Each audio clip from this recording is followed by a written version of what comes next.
So, I want to talk a few moments about vetting your candidates. I am an American citizen right here. I am a resident of the state of Alabama. Although I'm from Kentucky, I'm a resident of the state of Alabama. My roots are in Alabama, and I care for Alabamans deeply.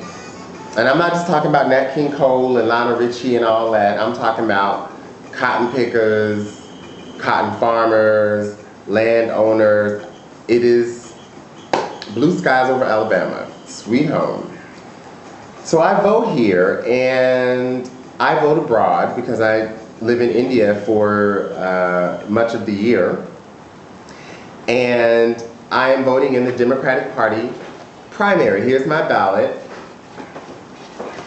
Now, there are a couple things about voting abroad in the world. Several years ago, when I voted abroad, when I was still a resident of Kentucky, I received such a ballot not in the mail. I don't think they give you the actual ballot in the mail in Kentucky. What they do is they give you I think it is the actual ballot. Let me think now. But what I wanted to tell you about was the experience where I went into the actual office to register abroad, like prior to the election. So here I was busy registering, she's like, oh, I remember you because you have that funny name, blah, blah, blah, blah, blah. I like Kentucky accent. I like Alabama accent too. Just across the hall, they had an early voting booth open. So this woman didn't even tell me that, oh, you could enfranchise yourself right now instead of, waiting to vote.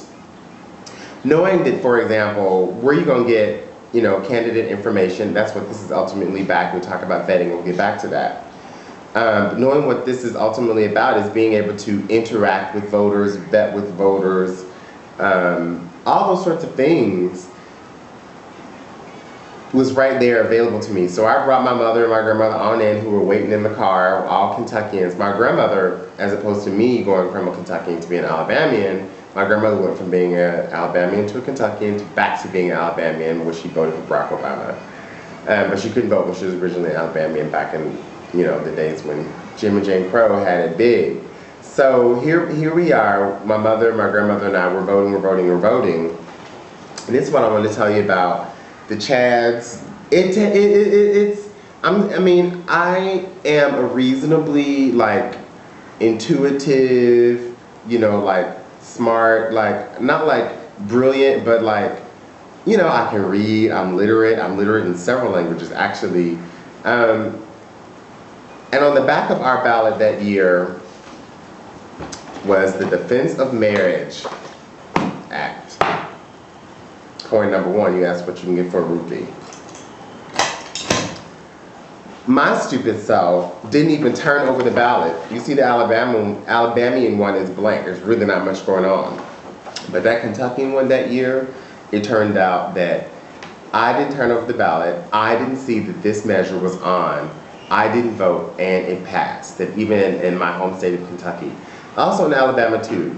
So I'm disenfranchised, basically, because I have a life partnership with a foreigner, I can't be totally enfranchised. I'm in exile. We have to live abroad. My partner can't live with me in America. So when I vote in America, I am necessarily voting from abroad. And so I look at the systems here. I remember in Kentucky, I would get information from actual candidates. They would send me brochures. In Alabama, it's a poor state. It's a more rural state. I love that word, rural state. It's a very difficult word to say. But I've been trying to vet these people. And there's even a woman there who I know is related, she has a last name. And coming from this, county, be she white or black, be she on whatever side of the race line, I know that this woman is somehow related to my family. I can't even find anything about her on the web. Should I be suspicious? Like people are saying with the Supreme Court Justice, the nominee, well, what has she done? What has she done? What has she done? You know what? Here's what I've done. I'm an Alabamian I'm living abroad. I'm just trying to find out who, and for what. I'm not even asking any big stuff here. I Google these people, ain't a picture, you know, right there, exactly. Oklahoma City and Timmy. Something about something totally different than any of the candidates here. I look at videos. Okay. There's a park named after our family. I'm not going to go into who that is, but because it's just one candidate on this whole ballot that I'm unfamiliar with. And this is pretty major because we're voting for the governor of the state of Alabama. This is the Democratic primary, but this is going to say who we're going to put forward. And so there is a Negro man. I voted for him.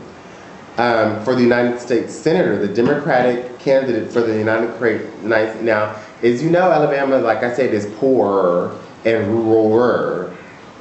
But all of you in America will have heard of, you ready? Senator Sessions. Yes. He's a loudmouth who has so much to say. Anything he says gets repeated on Fox as if it's the word of the conservatives. And he's from a poor rural state that ain't got as many people as Eastern Kentucky. And I just want you to look at the fact that it's heavy. It's heavy. Who do you vote for? Where do you vote when you can't even find out information about these people? I feel what you say when you talk about this candidate for Supreme Court. Because here I am, I'm voting for the daggone, state Democratic Executive Committee by gender, by male, by female. They even have it here, and they don't have it by race. They don't have it by class. They don't have it by, I'm just saying, it's just not here. And they don't even have it by religion. Well, it's Alabama. So, I'm to assume that all these people are Christian, and not even Catholic, like all the people, all the Christians in the Supreme Court, but Protestants. There is an Italian name on here. This person might be, Catholic. There's a French-looking name on here, but that can mean anything. And that's all as a citizen of Alabama can know about this ballot. I can look at their names. I can make some assumptions. There are no Shaniquas here. There's a Jackson here.